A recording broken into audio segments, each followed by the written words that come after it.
a place of worship, may lugar. Pero sa mga dokumento ng simbahan, pag sinabing simbahan, ang unang-unang ibig sabihin, tao.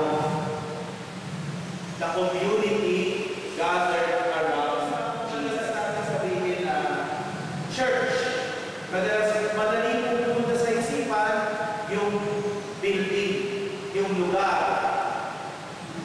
No? Pero makikita natin sa dokumento ng mga sa katisismo, ang simbahan, unang-una ay tao. Ay tao. Dahil yung simbahang bato, kaya naman yan nakatayo dahil sa simbahang tao.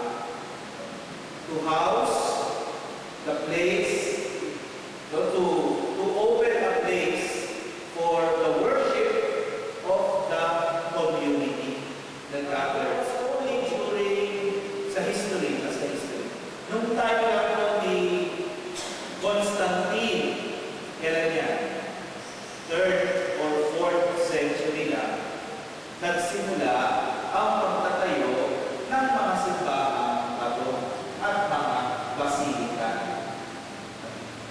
Bakit? Kasi nung tayo ni Constantine, hindi na pinapersecute yung mga Christians. Naging opisyal pa nga na relihiyon ng Roman Empire ang Kristyanismo. Ang